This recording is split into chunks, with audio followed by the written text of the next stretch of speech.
मित्रों, आप सबका बहुत बहुत स्वागत है। रामचरितमानस एक ऐसा ग्रंथ है जिसके अंदर परिस्थिति डिस्क्राइब की जाती है और उसका सॉल्यूशन किया जाता है। यही इसकी एक स्ट्रेंथ है जिसकी वजह से हर आदमी अपनी परिस्थिति के साथ सॉल्यूशन निकालने में कामयाब हो जाता है और जीवन के अंदर में जो संघर्ष होता है उसे कम करने में कामयाब होता है। मेरे साथ में वीके शर्मा जी हैं। उन्होंने रामचरितमानस का गहन अध्ययन करके, बहुत रिसर्च करके इन सब पॉइंट्स को अलग अलग विस्तार से बताया है। ऐसी व्याख्या जो आपको और कहीं सुनने में नहीं मिलेगी। आज हमारा सब्जेक्ट है जिसके बारे में आपको मैं शर्मा जी के द्वारा माध्यम से बोलूंगा कि वो आपको इसके बारे में आज बताएं। धन्यवाद। धन्यवाद गुप्ता जी। आज का हमारा विषय है कि क्या रामचरितमानस में समाज में व्यक्त अव्यवस्थाओं पर कुठाराघात कर उन्हें उत्कृष्ट बनाने की, अर्थात समाज की कुरीतियों को खत्म कर समाज को उत्कृष्ट बनाने का प्रयास किया गया है। तो मैं कहता हूं कि अवश्य जब भी कोई साहित्य लिखा जाता है तो जो उस समय की समाज की आवश्यकता होती है उसको ध्यान में रखा जाता है। अब हम जब रामचरितमानस की बात करेंगे तो रामचरितमानस से पहले वाल्मीकि जी ने रामायण लिखा और उन्होंने राम के चरित्र का बखान किया, लेकिन नाम लिखा रामायण, राम का अयन, मतलब जहां राम बसता है। तो रामायण का मतलब है कि जहां राम बसता है। हम यदि किसी के घर जाते हैं तो अच्छी ड्रेस पहन कर जाते हैं, नहा धो कर जाते हैं, अपने आप को तैयार करके जाते हैं और कुछ साथ में लेकर भी जाते हैं, क्योंकि आप हमारे समाज की व्यवस्था है कि जब आप किसी के घर जाएं तो खाली हाथ ना जाएं, कुछ लेकर जाएं। तो वहां बहुत सारी मर्यादाएं भी रहती हैं। लेकिन जब 15वीं शताब्दी में तुलसीदास जी रामिकी के चरित्र को ही विस्तृत रूप से इस समाज को नई तरीके से लिखने के लिए उद्यत हुए तो उनके मन में 2-3 बड़े प्रश्न आए कि मैं इसका नाम रामायण ही क्यों रखूं। तो उन्होंने सोचा कि मैं वो चीज लिखूंगा कि जिस पर कोई जाए और फिर वहां जाकर के अपने आप को साफ करे। इसलिए उन्होंने इसका नाम रखा रामचरितमानस। मानस का मतलब होता है सरोवर। अब सरोवर में जब भी कोई जाता है तो नहा धो कर नहीं जाता, सरोवर में तो जाता ही नहाने के लिए है। सरोवर में जाकर कपड़े धोते हैं, अपनी गंदगी साफ करते हैं, अपने विचारों को उज्जवल करते हैं। तो उन्होंने कहा कि मैं इसका नाम रखूंगा रामचरितमानस। तो उन्होंने सबसे पहले तो यही काम किया कि जो समाज में नाम की व्यवस्था है उसको ठीक किया। दूसरा, उन्होंने रामचरितमानस नाम रख करके समाज के हर वर्ग को, वो चाहे किसी भी जाति का है, किसी भी धर्म का है, किसी भी संप्रदाय का है, किसी भी उम्र का है, किसी भी लिंग का है, किसी भी व्यवसाय का है, सबको एक साथ जोड़ा। दूसरी बात, अयन का घर, मतलब घर का या अन्न का दरवाजा एक होता है, लेकिन सरोवर पे तो हर तरफ आप बैठ सकते हैं। तो इसीलिए तुलसीदास जी ने रामचरितमानस लिखने से पहले ये भी कहा कि मैंने इस पर 4 घाट बनाए हैं, जिनका हम अलग से व्याख्या कर चुके हैं, लेकिन आज भी थोड़ी सी बात करेंगे। कि पहला घाट है जिस पर शिव और पार्वती, यदि हमारा इंटेलेक्चुअल लेवल, बौद्धिकता का स्तर इतना ऊंचा है कि हम उन चीजों को उस तरह समझ सकते हैं, तो हम भगवान शिव और माता पार्वती के बीच जो संवाद है उससे रामचरितमानस को बहुत जल्दी से उत्कृष्ट स्तर पर समझ सकते हैं। यदि हमारा उससे नीचे का स्तर है, मैं ऋषि हूं, मुनि हूं, संत हूं, इन शब्दों की व्याख्या कर सकते हैं। संत कौन है, मुनि कौन है, मैं ऋषि कौन है, तो दोबारा करने की आवश्यकता नहीं है। यदि आप ये समझना चाहते तो हमारे पहले के वीडियो को देखिएगा। तो उस पर उन्होंने याज्ञवल्क्य जी और भारद्वाज जी के बीच संवाद कराए हैं बार बार। और जो तीसरा सरोवर का घाट बनाया है उसमें काकभसुंडी जी और गरुड़ जी के बीच बात कराई है। मतलब वो ऐसी वार्ता है जिसे कोई जनसाधारण समझ सकता है। और रामचरितमानस के बारे में तो यही कहा जाता है कि गरुड़ जी को एक बार बहुत अभिमान हो गया था, तो वो सबसे पहले ब्रह्मा जी के पास पहुंचे, तो ब्रह्मा जी ने कहा कि यार मैं नहीं, तुम जाओ विष्णु के पास। जब विष्णु जी के पास गए तो विष्णु जी को तो वहां नहीं थे, तो विष्णु जी ने कहा यार मैं नहीं, तुम जाओ शिव के पास। तो शिव ने कहा कि यार ये तो पक्षी है और इसको अहंकार हो गया है, तो उन्होंने कहा कि तुम जाओ काकभुसुंडी जी के पास।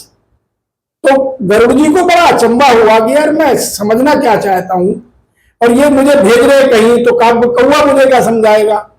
तो वहां एक रामचरितमानस में एक चौपाई भी आती है, खग जाने खग ही की भाषा। तो जो जिस भाषा को जानता है उसको उसी भाषा में समझाने की व्यवस्था भी रामचरितमानस में की गई है। इसीलिए बहुत सारे ज्ञान के उत्कृष्टता के स्तर काकभुसुंडी जी द्वारा गरुड़ जी को समझाए गए। और यदि कोई उस स्तर का भी ज्ञान नहीं रखता है, जिसका बेसिक ज्ञान बिल्कुल छोटा है, जिसने मंदिर अभी जाना ही शुरू किया है, मंदिर जाने का मतलब है कि हम किसी भी रिलीजन की एलिमेंट्री नॉलेज बढ़ाना चाहते हैं, तो पहले हमें मंदिर में जाना सीखना होगा कि कैसे जाते हैं, कैसे पूजा करते हैं, कैसे नमन करते हैं, कैसे आरती करते हैं, कैसे भोग लगाते हैं, कैसे दर्शन करते हैं। मंदिर का यही काम है। तो फिर उसमें तुलसीदास जी ने कुछ चीजें अपने माध्यम से भी कही है। तो पहला तो हमें रामचरितमानस पढ़ते वक्त यह अपने आप को सुनिश्चित करना है कि हम किस घाट पर बैठकर अपने ज्ञान को उत्कृष्ट करना चाहते हैं।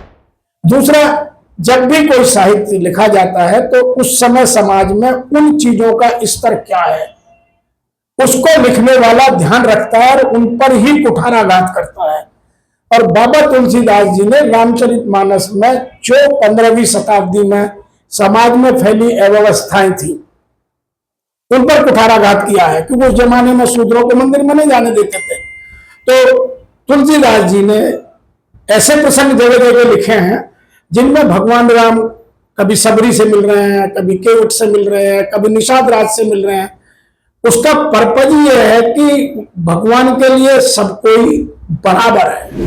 तो सबसे पहला जो कुठाराघात किया गया है वह किया गया है जाति और वर्ण व्यवस्था पर, जिसमें सबरी का एग्जाम्पल लिया और सबरी को भक्ति के लिए सबसे सुंदर उदाहरण के तौर पर रामचरितमानस में प्रस्तुत किया गया। और वहीं भगवान राम ने सबरी को एक भक्ति की नहीं, नवधा भक्ति की सीख दी। मतलब भक्ति एक तरह की नहीं होती है, भक्ति 9 तरह की होती है, तो नवधा भक्ति उनको सिखाई। यदि आप जानना चाहते हैं तो हमारा एक अलग से वीडियो भी नवधा भक्ति पर है, आप उसे देखिएगा। 9 तरह की भक्तियां, सबसे पहले कि संतों के साथ बैठना शुरू करना है, तब आपके चीजें समझ में आएंगी। संतों से मतलब आप जिस विषय पर अपनी जानकारी बढ़ाना चाहते हैं उस तरह के लोगों को ढूंढिए और उनके बीच जाकर ही बैठना शुरू कीजिए, तभी आपकी उस विषय की उत्कृष्टता की नॉलेज आपको मिल सकती है। तो पहला ही सेंटेंस है, प्रथम भक्ति संतन कर संगा। तो इस तरह से उसमें 8 भक्तियों की बात की गई है। दूसरी बात, बाबा तुलसीदास जी ने बहुत बढ़िया चौपाई लिखी है। वो चौपाई है, प्रभु प्रभु मुदल, प्रभु प्रभु मृदुल वचन सुहाए। कि जो सबरी है बार बार भगवान को प्रभु प्रभु कह रही है, बार बार रघुपति दोहराए, और प्रभु श्री राम भी उन्हीं शब्दों को दोहरा रहे हैं। तो उनके बीच में कोई गैप नहीं है, ये शूद्र है, ये वैश्य है, ये ब्राह्मण है, ये क्षत्रिय है। और उन्होंने उसी बात को आगे बढ़ाने के लिए बाबा तुलसीदास जी ने अपने लिए भी दूसरी लाइन लिख दी है, कई कवि कोविद वाल्मीकि पाई। वाल्मीकि ने जो लिखा है, कि वाल्मीकि जी ने कवि की तरह से रामायण को लिखा, तो रामचरितमानस में उन्होंने लिखा, कई कवि कोविद वाल्मीकि पाई, सबरी प्रेम लखे लघु आई। कि सबरी का प्रेम का जितना चित्रण रामचरितमानस में किया गया है, वाल्मीकि रामायण में उस तरह का चित्रण नहीं है। तो पहला कुठाराघात जाति व्यवस्था पर किया गया। दूसरा, कुठाराघात उनका केवट प्रसंग से ले सकते हैं। रामचंद्र जी चाहे थे तो गंगा नदी को, जहां उथली थी, कम पानी था, पार हो सकते थे। और केवट ने उनको बताया भी कि आप वहां से निकलिए, दुनिया वहां से जा रही है, नाव की जरूरत नहीं है, अब तो गंगा में पानी नहीं है। लेकिन प्रभु श्री राम ने फिर भी कहा कि नहीं, मुझे तो केवट आप ही की नाव चाहिए। तो केवट ने उनसे कहा कि प्रभु, मैं आपको अपनी नाव में नहीं बैठाऊंगा, मैंने आपका चरित्र सुन रखा है। आप तो पत्थर को पैर लगा देते हो तो औरत बन जाती है, मेरी नाव को यदि आपने पैर लगाया और लकड़ी की नाव मेरी औरत बन गई तो मेरे बच्चे भूखे मर जाएंगे, मैं खाऊंगा क्या? तो उस प्रसंग को भी तुलसीदास जी ने बड़े ढंग से लिखा है। जाय पांव पखार चढ़ाई नाव तरेऊ। तो उन्होंने कहा कि यदि तुम्हें ऐसा डर है तो तुम मेरे पैरों को धो ले। यह भी है कि जहां शूद्र को आप परछाई में भी नहीं जाना चाहते, परछाई पड़ने पर भी आप एक बार नहा करके आप उनके स्वच्छ करते हैं, वहीं प्रभु श्री राम ये कह रहे हैं कि तुम्हें ज्यादा शंका है तो मेरे पैरों को धो ले यार, हाथ लगा ले मुझे। तो उन्होंने ये महसूस कराया है कि वह प्रसंग में कि कोई शूद्र नहीं है। तो ये जो हम आज छुआछात की या एक दूसरे को दूर रखने की बीमारी है, उस पर भी बाबा तुलसीदास जी ने रामचरितमानस में कई तरीके से कुठाराघात किया। तीसरा प्रसंग निषाद राज का है, और निषाद राज के लिए तो उन्होंने अपना मित्र बना करके उन्होंने कहा है। और फिर राम जी का दृष्टिकोण एक अलग चौपाई से तुलसीदास जी ने स्पष्ट किया है, जिसमें राम स्वयं कहते हैं कि मुझे जाति से, वर्ण व्यवस्था से, उसके जन्म से कोई मतलब नहीं है। और वहां बाबा तुलसीदास जी ने लिखा है, जाकी रही भावना देख जैसी, प्रभु मूरत देखी तिन तैसी। तो मेरे बारे में जिसकी जैसी भावना है वो मुझ में वही कुछ देखता है। जो मुझे समझता है मैं भगवान हूं तो वो भगवान के दर्शन करेगा, जो मुझ में सोचता है कि मैं नर हूं तो मुझ में नर के दर्शन करेगा, जो सोचता है कि मैं वनवासी हूं तो मुझे वनवासी की तरह देखेगा। तो जिसकी जैसी भावना होती है वही दर्शन मुझ में पाएगा, इससे किसी भी चीज का कोई फर्क नहीं पड़ता। दूसरी बात और भी बाबा तुलसीदास जी ने गहराई के साथ लिखी है, वर्ण धर्म निज कर्म अनुसारा, कि ये जो वर्ण है, धर्म है, ये प्रत्येक व्यक्ति के जो कर्म हैं उनके अनुसार हैं, इनमें जाति का कोई सहयोग नहीं है। यदि मैं अपने ब्रह्म को एक्सपेंड करता हूं, फैलाता हूं, तो ब्राह्मण हूं, वो कोई भी हो सकता है, किसी भी जाति का हो सकता है। जितने अपने ज्ञान की उत्कृष्टता को बढ़ा लिया वो ब्राह्मण हो जाएगा। यदि हम किसी के पास जाते हैं और उसके जाते ही हमें सुरक्षा की गारंटी मिलती है और हमारा भय खत्म हो जाता है, तो वो क्षत्रिय है। तो पहले जंगली जानवरों का बहुत डर होता था, एक राजा दूसरे राज्य पर चढ़ाई कर देता था अपनी बाउंड्री एक्सपेंड करने के लिए, जिसका खमियाजा हम आज भुगत रहे हैं तरह तरह से। तो ये जो एक्सपेंशन ऑफ स्टेट की स्थिति है वो पहले भी थी, आज भी है। तो उसमें क्षत्रियों का जो रोल था, जो राज्य की रक्षा करेंगे, जो किसी जंगली जानवर से समाज में रहने की रक्षा करेंगे, वह क्षत्रिय है। क्षत्रिय का मतलब यह है जिसके पास जाने से मेरे भय का नाश हो जाए। और आज हम क्षत्रिय का मतलब यह है वो हमें धमकी देते हैं। जैसे आगरा में आज रामजीलाल सुमन का प्रसंग चल रहा है कि हम उसकी जीभ काट लेंगे, तो ये क्षत्रिय नहीं है, ये राजनीति है।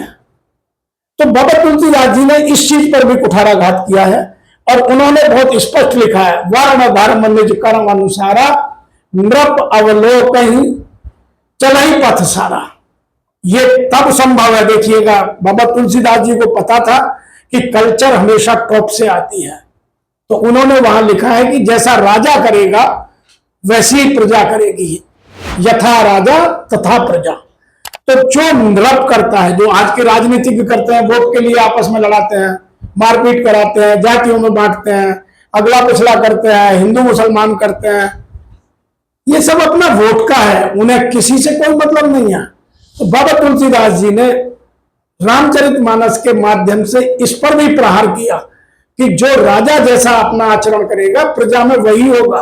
तो आज अराजकता बढ़ रही है, चालाकी बढ़ रही है, झूठ बढ़ रहा है, प्रपंच बढ़ रहा है। उसका कारण यह है कि जिनको हम रोल मॉडल मानते हैं वो सब यही करते हैं। मैं एक दूसरा उदाहरण देता हूं। आज हीरो हीरोइनों से हम किसी अपने प्रोडक्ट का ऐड कराते हैं, कभी आप उनसे पूछिए उस हीरो ने कभी उस प्रोडक्ट को यूज किया है? अमिताभ बच्चन एक तेल का ऐड करते हैं, उसने कभी अपने सर में लगा के देखा है?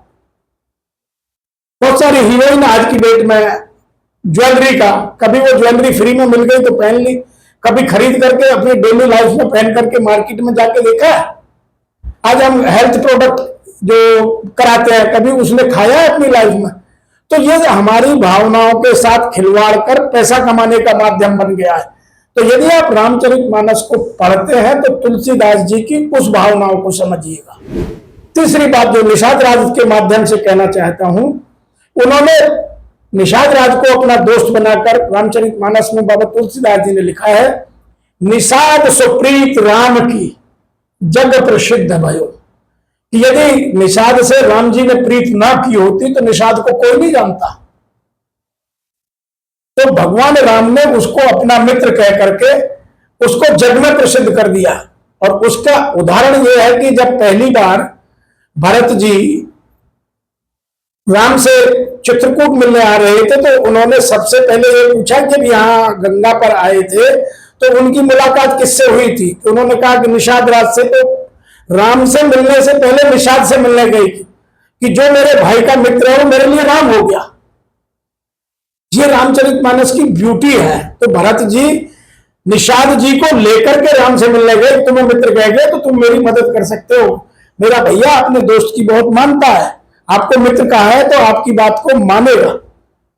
तो ये महिमा हमें समझनी पड़ेगी। हम इन चीजों को नहीं पकड़ करके कुछ और ढूंढने लगते हैं रामचरितमानस में, तो ये बड़ी हमारे लिए असुविधा का विषय है। ऐसे रामचरितमानस में भक्ति के लिए बहुत अच्छी बात लिखी गई है कि भक्ति के लिए जात का कोई मतलब नहीं है। किसी भी जात का, किसी भी धर्म का, किसी भी वर्ण का, किसी भी उम्र का, कभी भी कहीं भी किन्हीं भी परिस्थितियों में भक्ति कर सकता है। उसके लिए तुलसीदास जी ने लिखा है, भजत राम कहूं जात न पाही, कि राम को भजने के लिए जाति का कोई महत्व नहीं है। नर अति नीच और कर श्रुत माही, तो कोई नीच से नीच व्यक्ति भी यदि उनका भजन कर ले तो वो उसको अपने में समाहित कर लेते हैं। आपने देखा होगा जब रावण का वध हुआ तो उन्होंने रावण को सपरिवार अपने लोग ले गए। वो तो उनका जो ग्रंथ का पर्पज है, उद्देश्य है, वह हमारी इन कमियों को दूर करने का है। दूसरा जो कुठाराघात है, 15वीं शताब्दी में नारियों की स्थिति बहुत अच्छी नहीं थी। तो रामचरितमानस में बाबा तुलसीदास जी ने नारियों की मर्यादा को बहुत उत्कृष्ट स्तर तक ले जाने का प्रयास किया है। चाहे वो माता सीता का हो, सती अनुसुईया का हो, मंदोदरी का हो, अहल्या का हो, कैकेयी जी का हो, कौशल्या जी का हो, सुमित्रा का हो, या नारी में जो उद्दंडता है वो सूर्पणखा के माध्यम से वो भी दिखाने की कोशिश की है कि यदि नारी उद्दंड हो जाए तो उसका क्या हश्र होता है।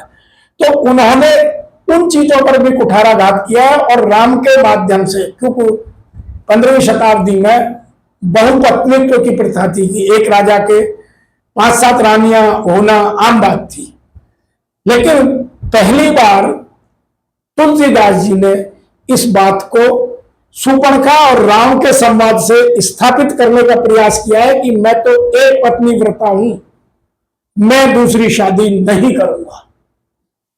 ये बात पहली बार राम के मुख से कहलाकर उन्होंने इस बात का खंडन किया कि राजा के अनेकों पत्नियां होनी आवश्यक नहीं है। और उसके बाद आज के व्यवस्था में इस बात को आप देख सकते हैं। तो यह उनकी दूसरी सफलता है और जो आज हम सबको समाज में रामचरितमानस के माध्यम से दिखाई देती है। तीसरी जो नारी को समझाने की बात है, नारी के उद्दंडता को कंट्रोल करने की बात है, वो जगह जगह बात कही गई है कि नारी को शिक्षित होना, नारी को नियंत्रित होना।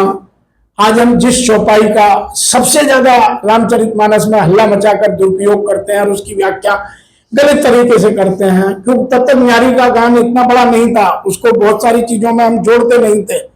वही बाबा तुलसीदास जी ने समुद्र के माध्यम से, आप उसका भी उल्लेख समझिएगा कि जब संवाद प्रभु श्री राम और समुद्र के बीच हो रहा है और वहां समुद्र एक विलन की भांति काम कर रहा है कि वो राम के आदेश को मानने से राम को समुद्र रास्ता देने को तैयार नहीं है, वहां एक विलन के माध्यम से, तो विलन का स्तर इतना गिर जाता है, उसकी सोच इतनी खराब होती है, उसके माध्यम से नारी की दशा का चित्रण किया है।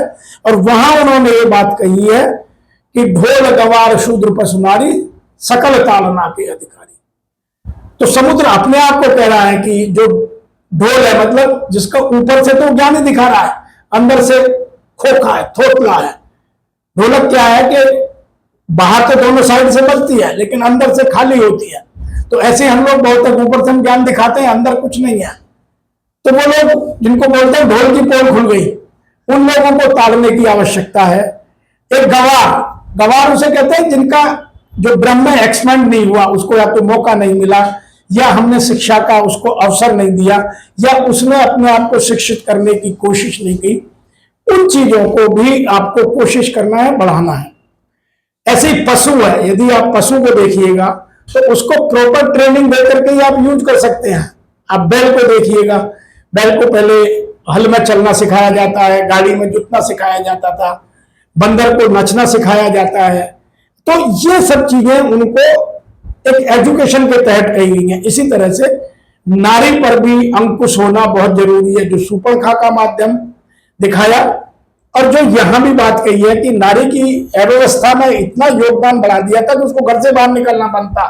नारी को केवल बच्चे पैदा करना और घर के काम करने तक सीमित था, घर से बाहर नहीं निकल सकती थी नारी।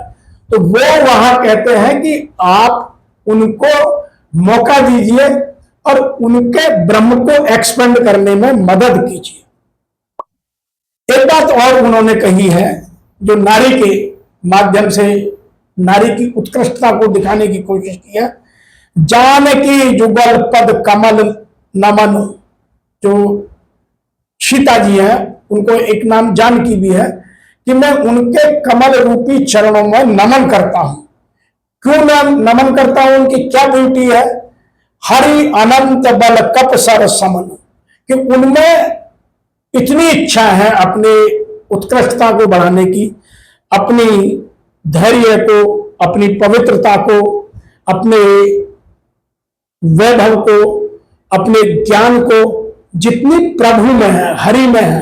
तो बाबा तुलसीदास जी ने वहां स्त्री और पुरुष के बीच कोई अंतर नहीं रखा है कि जो भी कोशिश करेगा उसका ही ब्रह्म एक्सपेंड होगा। तीसरी बात जो यहां आती है, रामचरितमानस में एक प्रसंग जो सबको समझना चाहिए, जिसको हम ठीक से समझते नहीं है, और वो किसी भी धर्म, चाहे वो हिंदू धर्म में हो जिसको हम सनातन कहते हैं, चाहे क्रिश्चियन हो, चाहे मोमडन हो, या दुनिया में और कोई धर्म हो, उसमें दो चीजों के अंतर से अपने आप ब्रह्म को एक्सपेंड करने की बात बहुत गहराई से समझाई गई है। वह है राजमहल से अरण्य की ओर। तो रामचरितमानस में राजमहल से जंगल में, क्योंकि जंगल का अपना एक स्ट्रक्चर है, जंगल की अपनी कठिनाइयां हैं, जंगल में ऋषि रहते हैं, जंगल में उद्दंडी लोग रहते हैं, जंगल में डाकू रहते हैं, कपटी रहते हैं। तो समाज का जो रूल है वह जंगल के रूल में नहीं चलता। इसीलिए हर ग्रंथ में या तो अरण्य से, जंगल से राजमहल की ओर है, या रामचरितमानस को देखें तो इसमें राजमहल से अरण्य की ओर है। तो इसमें जो प्रभु श्री राम का 14 साल का वनवास का वर्णन किया गया है, वह इसलिए प्रमुखता से दर्शाने का बाबा तुलसीदास जी ने कोशिश की है कि वनवासियों की, आदिवासियों की क्या समस्याएं हैं, उनके जीवन का क्या स्तर है, उनके ज्ञान का क्या स्तर है, उनके रहन सहन का क्या स्तर है, वो कैसे अपने जीवन को महान बना सकते हैं, कैसे भक्ति कर सकते हैं, कैसे अपने कर्मों को उत्कृष्ट कर सकते हैं, उन सब का सजीव चित्रण किया है। दूसरा, बाबा तुलसीदास जी ने यह भी समझाने की कोशिश की है कि हमें प्रकृति से प्रेम करना चाहिए। जो जंगल में जाएगा वो प्रकृति से प्रेम करेगा। उसमें दो जगह प्रकृति प्रेम की बात बहुत प्रमुखता से आती है।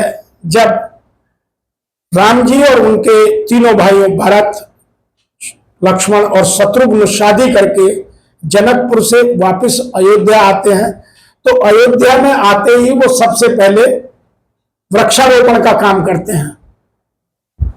क्योंकि अब हमारे घर में लोग ज्यादा बढ़ गए तो हमें ईंधन के लिए ज्यादा लकड़ी चाहिए, राजमहल में भव्यता बढ़ाने के लिए लकड़ी चाहिए, हमें ज्यादा ऑक्सीजन चाहिए।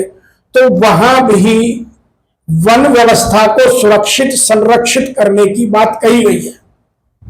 तो आते ही उन्होंने ये बात रामचरितमानस में बहुत स्पष्ट से लिखी गई है कि आते ही उन्होंने अयोध्या के रास्ते पर कहीं कदम्ब के पेड़, कहीं जामुन के पेड़, मतलब यह है कि कहीं फलदार, कहीं छाया के लिए और कहीं अच्छी लकड़ी के लिए पेड़ लगाए। और जब रामचंद्र जी वनवास में पंचवटी में रहे तब भी उन्होंने वहां वर्णन किया है प्रकृति प्रेम का, और वहां भी वृक्षारोपण की बात बार बार करते हैं। जब आप ऋषिमुख पर्वत की बात देखेंगे तो ऋषिमुख पर्वत पर सुग्रीव जी जहां रहते हैं वहां भी वो प्रकृति के संरक्षण की बात करते हैं। तो बाबा तुलसीदास जी ने प्रकृति के संरक्षण को भी 15वीं शताब्दी में, तब तो आज जैसी न लकड़ी की समस्या थी, न पॉल्यूशन की प्रॉब्लम थी, न दिल्ली का AQI कोई नापता था, लेकिन बाबा तुलसीदास का जो ज्ञान का स्तर था इतना उत्कृष्ट था कि उन्हें पता था कि आने वाले टाइम में भी प्रदूषण की ये सब समस्याएं होंगी। तो उन्होंने प्रकृति के प्रेम को अपने साहित्य में, रामचरितमानस में जगह जगह बहुत तरीके से, अलग अलग रास्तों से, व्यवस्थित रूप से चित्रित किया है। नंबर 4 जो इशू हो गया उस पर हम बात करते हैं कि बाबा तुलसीदास जी ने रामचरितमानस में गरीब और असहाय पात्रों का, जो बहुत छोटे तबके के हैं, जिनकी आर्थिक स्थिति कमजोर है, जो गरीब हैं, उनके चित्रण को भी प्रमुखता दी है, महत्ता दी है और उन पर बार बार अपना फोकस रखा है। और एक जगह लिखा है, जा पर कृपा राम की होई, तय पर कृपा करे सब कोई। ये बात केवल तुलसीदास ही लिख सकते हैं।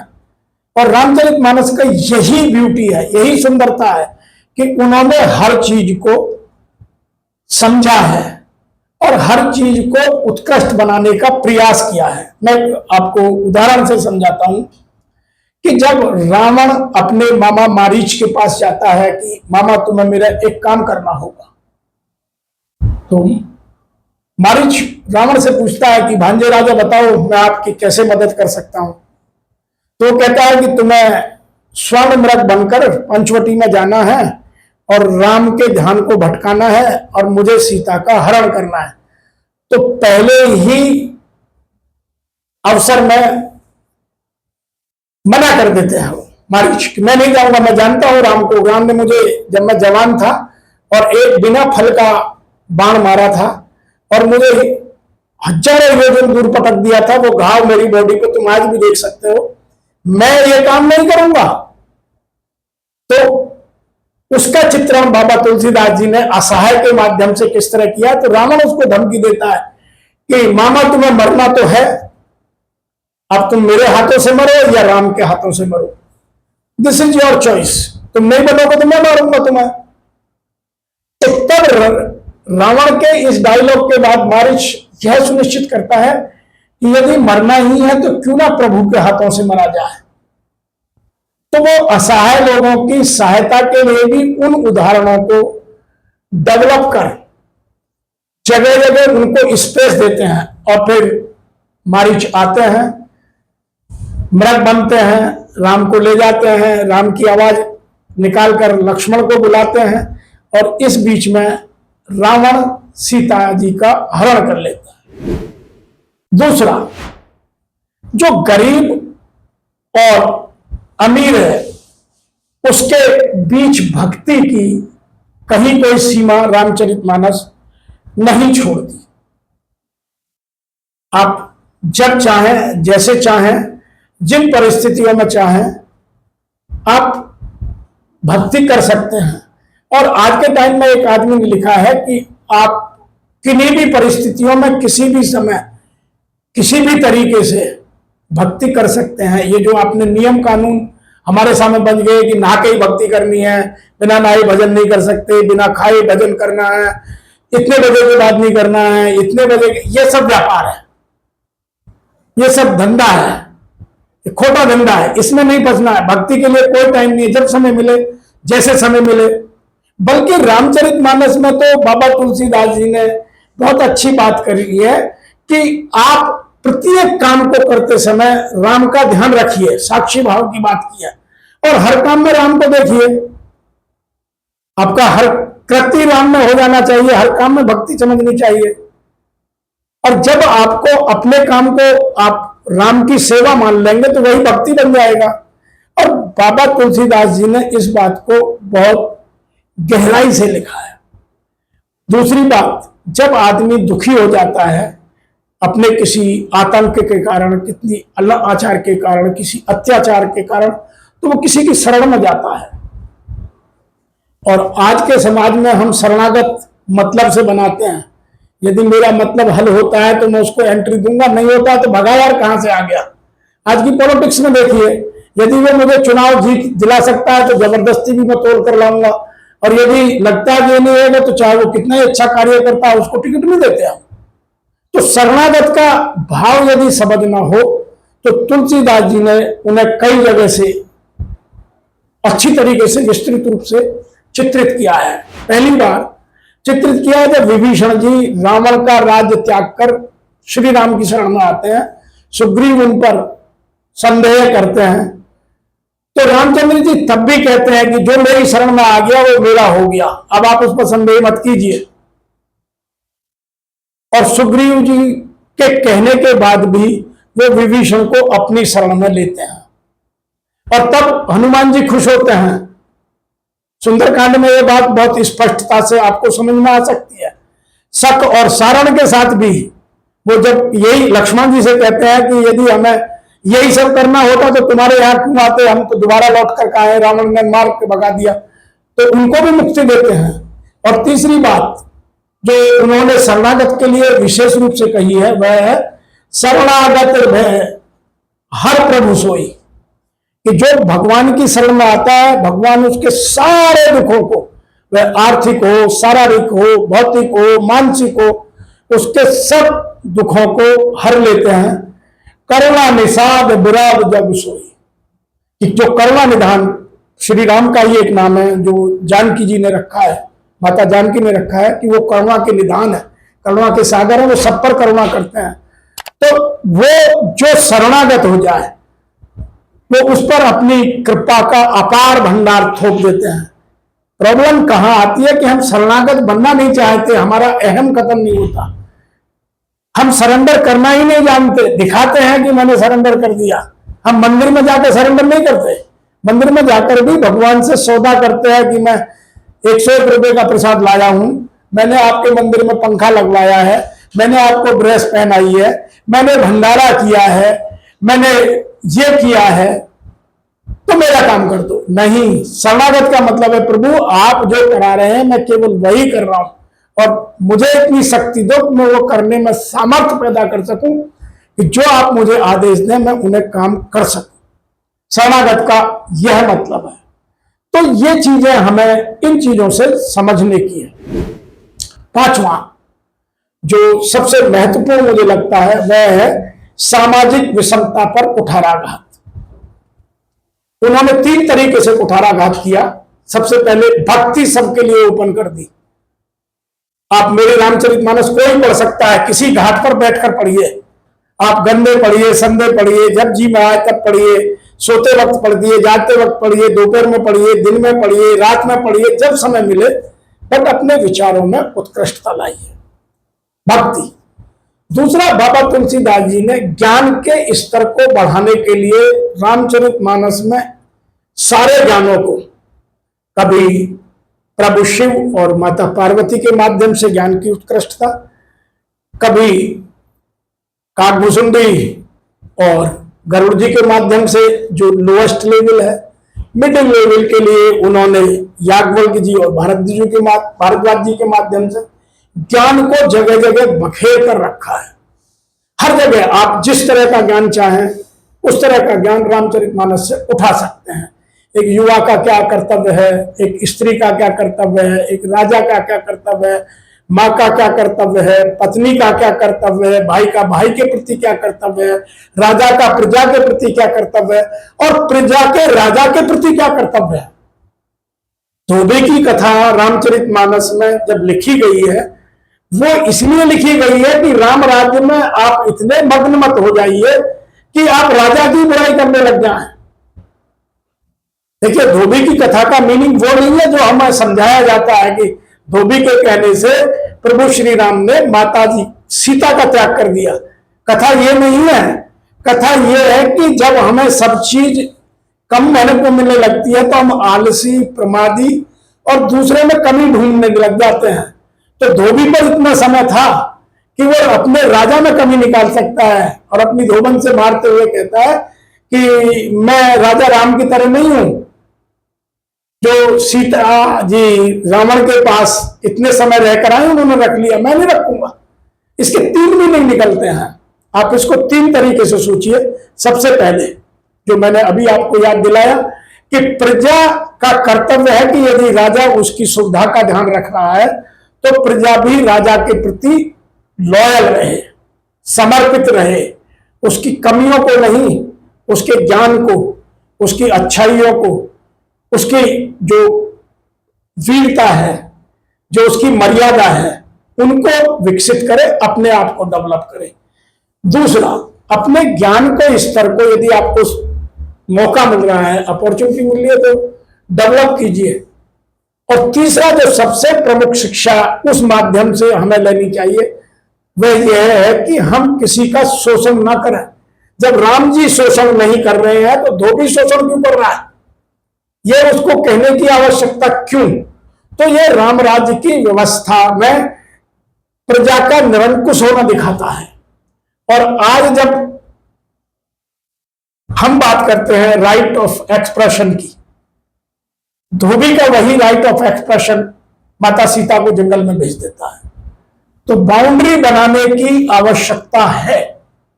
हर चीज को लिमिट के बाहर मत ले जाइए।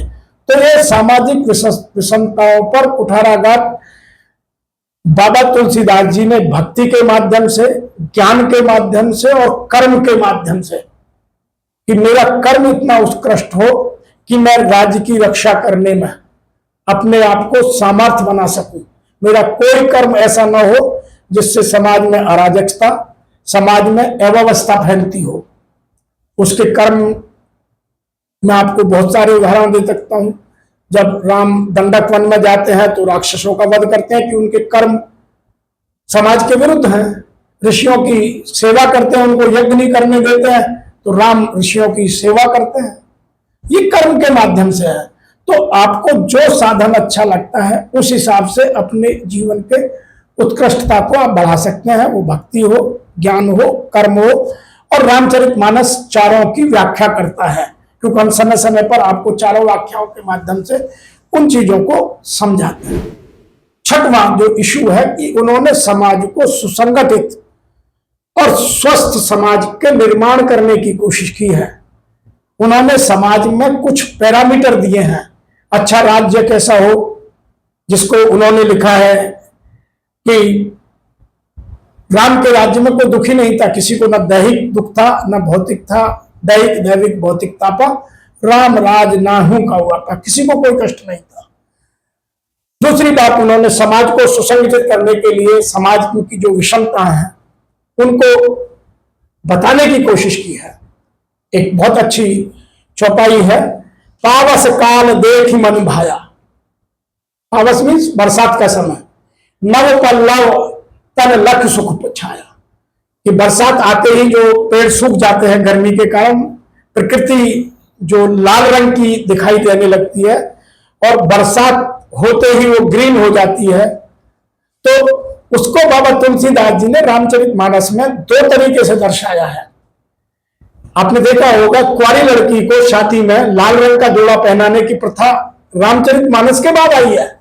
तो प्रकृति जब सूखने लगती है और अपनी पवित्रता को बनाए रखती है तो ऊपर से रेड कलर की दिखती है। जैसे ही बरसात होती है तो उसका कलर ग्रीन हो जाता है। तो रामचरितमानस में कभी भी ग्रीन कलर के कपड़े कुंवारी लड़की को पहनने की परमिशन नहीं दी गई है। उसका चरित्र दिखाने की कोशिश की है कि हम अपने आप को किस तरह से मेंटेन करें। रंगों के प्रभाव को भी रामचरितमानस में समाज की व्यवस्था को उत्कृष्ट बनाने के लिए, और फिर उसको धानी कलर का, मतलब जैसे धान की पत्तियां होती हैं जो ग्रीन कलर की होती हैं, उनको पहनने की व्यवस्था की गई है। उसी को आगे लिखा है, मैं आपको दोबारा रिपीट करता हूं। मानस काल देख मन भाया, नव पल्लव तन लख सुख पाया, नव मेघे देखे ब्रह्मन धाया। जैसे ही ब्राह्मणों ने आकाश में बादलों को देखा, जो श्रुत ज्ञान समाज सिखाया, तो उन्होंने ज्ञान के स्तर को अलग अलग माध्यम से, विभिन्न माध्यमों से हमें समझाने की कोशिश की है। और वही उन्होंने लिखा है, देखिए तुलसीदास जी की खूबी देखिए, जात पात पूछे नहीं कोई, हरि को भजे सो हरि को। ये समाज को उत्कृष्ट बनाने के लिख लिया। आज का समाज में कोई लिख के दिखाए? आज हम बातें करते हैं लेकिन अपने चरित्र से नहीं दर्शाते। तो रामचरितमानस में जो तुलसीदास जी का चरित्र है उसको समझिए और उससे जो शिक्षाएं हम समाज की बेहतरी के लिए ले सकते हैं उनको लीजिए। एक और मैं समाज की, जो स्वस्थ समाज की व्यवस्था की बात को एक और चौपाई से कहना चाहता हूं कि जब निषाद राज से उन्हें प्रेम हुआ तो किस तरह मिले। आज कोई ब्राह्मण, कल भी एक घटना घटी है कि आगरा में किसी को घोड़े से उतार करके एक शूद्र को और दूल्हे की पिटाई कर दी। ये मूर्खता है, ये समाज की निरंकुशता है, ये समाज में व्यभिचारिता है। होना यह चाहिए कि जो प्रभु श्री राम ने किया, बाबा तुलसीदास जी ने लिखा है, गही कर कहा कृपानिधि प्यारे। भगवान राम ने दूर से नहीं कहा, निषाद राज को अपने आलिंगन में लेकर, कौली में भरकर, अपनी गोद में लेकर गही कर कहा कृपानिधि प्यारे, बसऊं तुम्हीं लग तन छारे। कि तुम मेरे रोम रोम में बसते हो, तुम मेरे केवल कहने भर के दोस्त नहीं हो। और तभी भरत जी उनको लेकर के राम जी से मिलने गए थे।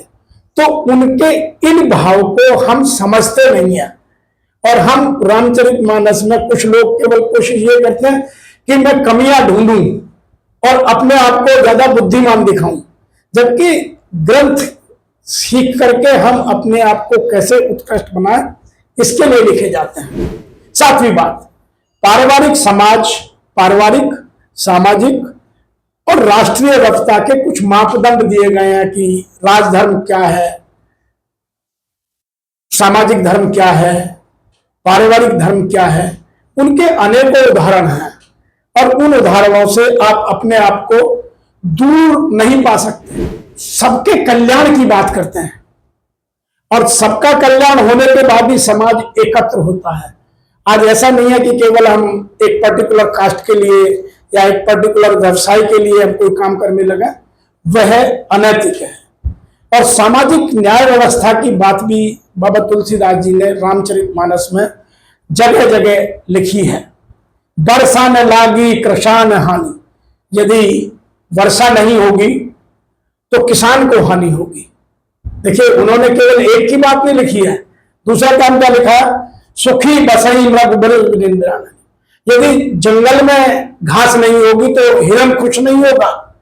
तो आज जो हम जंगलों को काटकर कॉलोनी बसाने लगे हैं, जंगलों का कटान कर उनकी जगह को कम करते जा रहे हैं, तो पशु पक्षी कहाँ जाएंगे।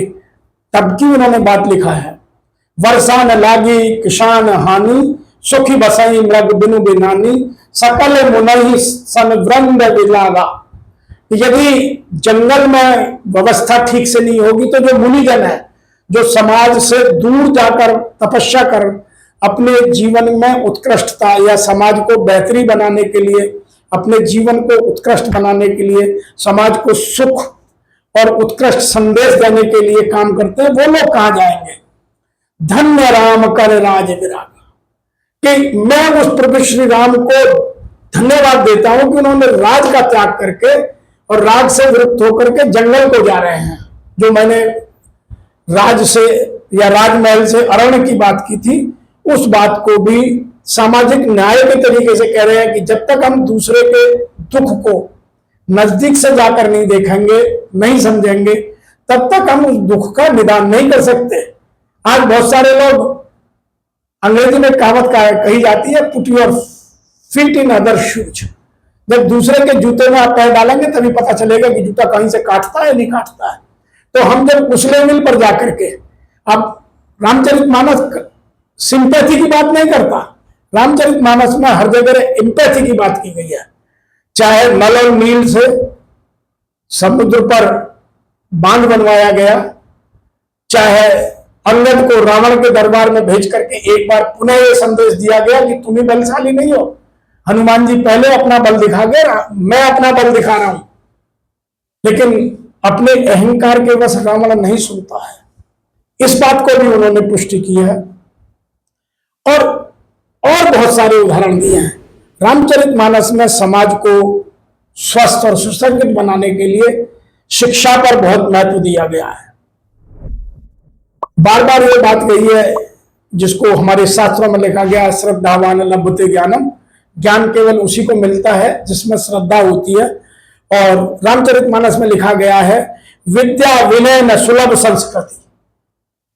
ना तो विद्या आती है, ना विनय होती है, ना संस्कृति सुलभ बनती है।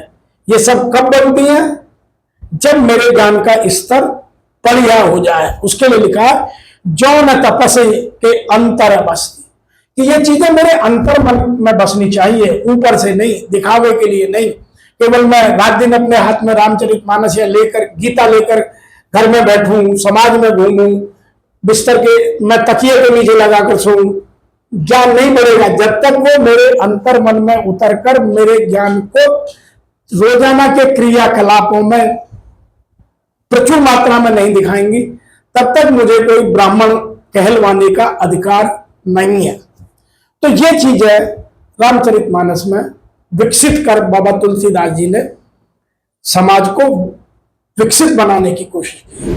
अगली व्यवस्था रामचरितमानस में डाली गई है कि अधर्म का विनाश, आप धर्म पर रहिएगा और अधर्म का विनाश होगा। रावण जैसा जिसका तीनों लोकों में राज्य था, उसका अंत प्रभु श्री राम वनवासी के रूप में करते हैं, राजा के रूप में नहीं। आपको समझना पड़ेगा दोनों अंतर। यदि राजा के रूप में अंतर कराना होता तो दशरथ और रावण का युद्ध पहले भी हुआ था, उसमें यह बात कही जा सकती थी। यदि इसी को किसी और तरीके से लिखा जाता तो दंडक वन रामचंद्र जी की ननिहाल कौशल के बिल्कुल पास था, वो अपने ननिहाल को बुला सकते थे। उनका जो वनवास हुआ था वो अयोध्या से हुआ था, ननिहाल से नहीं हुआ था। निषाद राज ने उनसे बार बार कहा, उन्होंने नहीं। बाली ने उनसे कहा था कि मैं बैरी सुग्रीवम प्यारा, कि आप मुझसे कहते तो मैं रावण को पकड़ के लाता, लेकिन नहीं।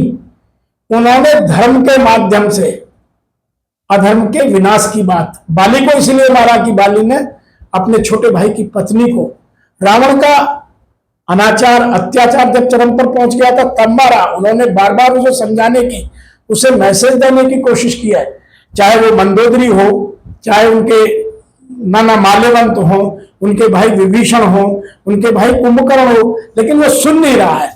तो धर्म के माध्यम से अधर्म का विनाश करना है। आज हम क्या कर रहे हैं? अधर्म से अधर्म को मिटाना चाहते हैं तो मिटेगा?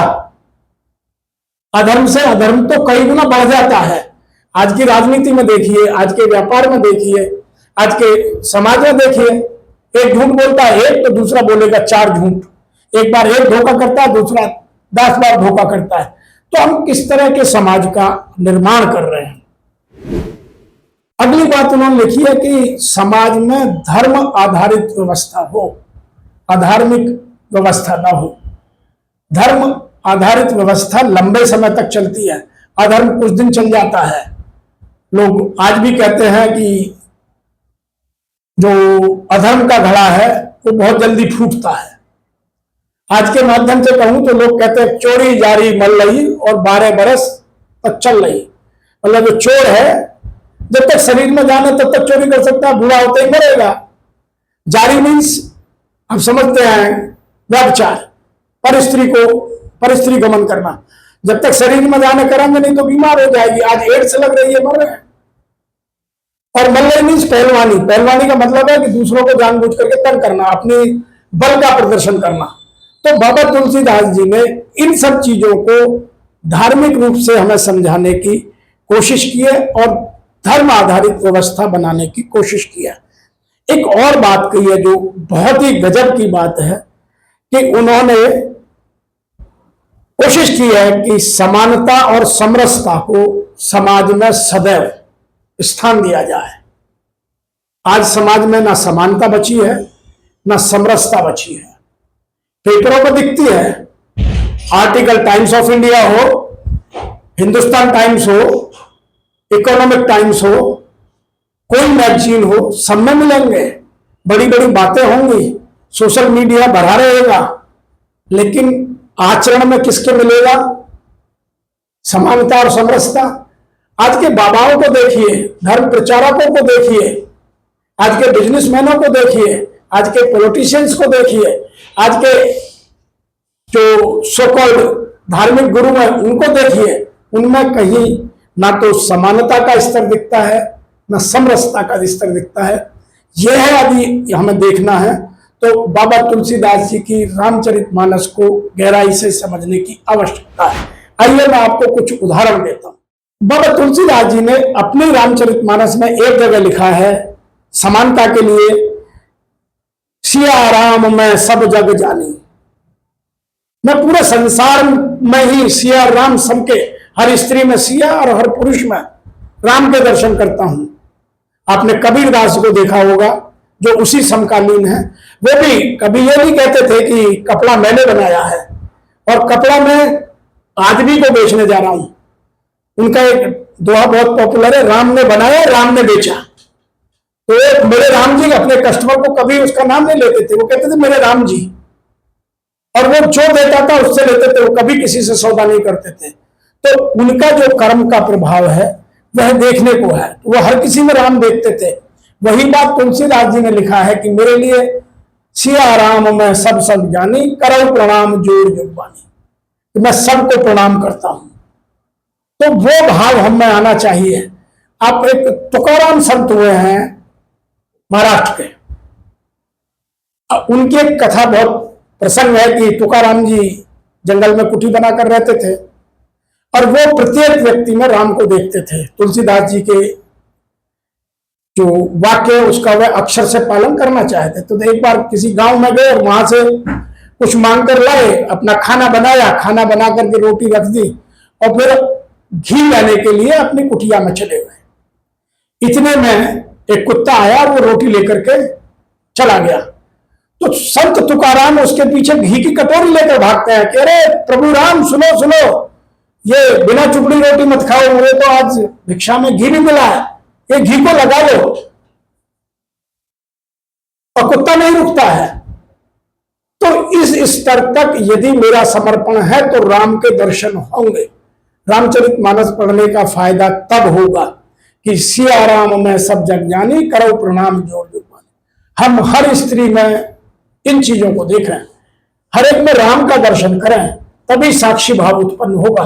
और साक्षी भाव पर रामचरितमानस में बहुत लिखा गया है। समरसता की बात करते हैं, समाज में समरसता बाबा तुलसीदास ने बनाने के लिए क्या लिखा, नारी मई ग्रह भरण समानी, कि स्त्री जो है वो घर को ऊंचा उठाने में सारे काम करती है। केवल पुरुष नहीं करता, पुरुष कमा कर लाता है, लेकिन घर में उत्कृष्टता का स्तर बनाने में नारी ही कम करती है। इसीलिए उन्होंने अगली लाइन में जो लिखा है, धर्म निभाऊं सदा जस जाने। यदि धर्म निभाना है तो बिना नारी के आपकी पूजा पूर्ण नहीं मानी जाएगी। रामचरितमानस में ही जब राजसु यज्ञ होता है तो श्री राम को पीतल की मूर्ति या तांबे की मूर्ति सीता जी की बनाकर उस यज्ञ की पूर्ण आहुति देनी होती है। तो उन्होंने समरसता को इस स्तर तक, नारी को केवल एक घर की वस्तु या खाने बनाने की वस्तु नहीं माना, या बच्चा पैदा करने की मशीन नहीं माना, उसको पग पग पर पुरुष को सहयोगिनी, शिक्षादायिनी, घर में पवित्रता और स्थिरता या लक्ष्मी का स्थायित्व लाने के लिए उसकी महिमा का मंडन किया है।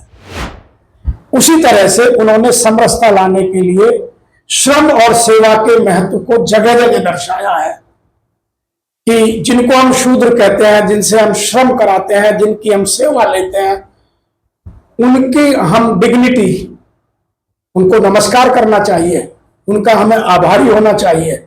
जगह जगह बाबा तुलसीदास जी ने लिखा है। रामचरितमानस में हनुमान जी से कहलवाया है, जब हनुमान जी माता सीता की खोज में जाते हैं और जो पर्वत निकल करके, सोने का पर्वत निकल करके आकर उनसे कहता है कि हनुमान जी आप मेरे ऊपर थोड़ी आराम कर लीजिए, आप थक गए होंगे, इतनी दूर उड़ के आए हैं। तो हनुमान जी क्या उत्तर देते हैं, राम काज कीने बिना मोह कहाँ विश्राम। जब तक मैं राम जी का काम नहीं करूंगा तब तक मेरे विश्राम की कोई महत्ता नहीं है। और ना वो खाते हैं ना वो नहाते हैं। आपने सुंदरकांड में वो प्रसंग सुना होगा कि जब उन्होंने माता सीता का पता लगा लिया तभी उनसे कहा कि माता भूख लगी हुई है, और उसी के बाद उन्होंने लंका में आग लगाने के बाद ही अपना स्नान किया। उससे पहले समुद्र में नहाने तो नहीं गए, वो अपनी पूछ बुझाकर और अपने श्रम का अंत कर, जो उन्हें पसीने आए हुए थे, वो वर्णन है पूरा। तो उन्होंने हनुमान जी के माध्यम से सेवा और श्रम को दर्शाने की कोशिश की है। और जगह जगह पर लिखा है, एक जगह और लिखा है, बिन सेवा जो साधन करें। जो बिना सेवा के साधनों को आगे बढ़ाते हैं, ते नर सपने मोह नहीं पाए। कि जो बिना सेवा के मेरे को पाना चाहते हैं, जो समर्पण नहीं करने चाहते, वो मुझे सपने में भी नहीं पा सकते। तो इसीलिए सेवा का भाव, करुणा का भाव, त्याग का भाव, मर्यादाओं का पालन करना आवश्यक है। और उन्होंने निष्काम सेवा तक की चर्चा की है, केवल सेवा उतनी ही नहीं। बाबा तुलसीदास जी ने निष्काम भाव से सेवा करने की बात की है। उसको लिखा, सेवा करे संत सुख पाई। कौन सुख पाएगा सेवा करके? संत। और संत की क्या खूबी होती है? साधु और संत का अंतर हम बता चुके हैं। साधु वह है जो अपने आप को साधना चाहता है, और संत वह है जो अपने आप को साध चुका है और दूसरे को साधने में मदद कर सकता है। तो सेवा तब अप्रूव होती है जब आप संत लेवल तक की सेवा करना जान चुके हो। उसके लिए उन्होंने क्या लिखा है, मन क्रम वचन राम गुण गावई। जब मेरे मन में, मेरे कामों में और मेरे वचनों में, तीनों चीजों में, मतलब वाणी कर्म, बोलते हैं ना मनसा वाचा कर्मणा, मेरे मन में भी राम रहे, मेरे कर्म में भी राम रहे, और मेरे मन में भी, वचन में भी, क्रम में भी राम रहे, तब मैं राम की भक्ति को पा सकता हूं। तो बाबा तुलसीदास जी ने अनेक उदाहरणों से समाज को और समाज में रहने वाले मनुष्य समाज को, वो मनुष्य में दोनों नर और नारी दोनों की बात करेंगे, ना किसी धर्म की, ना किसी जात की, ना किसी वर्ण की बात करेंगे, सबके उत्थान के लिए व्यवस्था की है। मैं आशा करता हूं कि गुप्ता जी आपके प्रश्न का उत्तर आपको अवश्य मिला होगा। और अब यदि आपका कोई और प्रश्न है तो आप पूछिए, अन्यथा आज की इस चर्चा को यहाँ विराम देते हैं। बहुत बहुत शर्मा जी, बहुत बहुत धन्यवाद आपका। इतना सुंदर चित्रण, इतना सुंदर वर्णन कभी सुनने को मुझे मिला ही नहीं। इतना गहन एनालिसिस जो जीवन को सुगम बनाए, सरल बनाए, ये एक आप ही कर सकते हो। धन्यवाद आपका।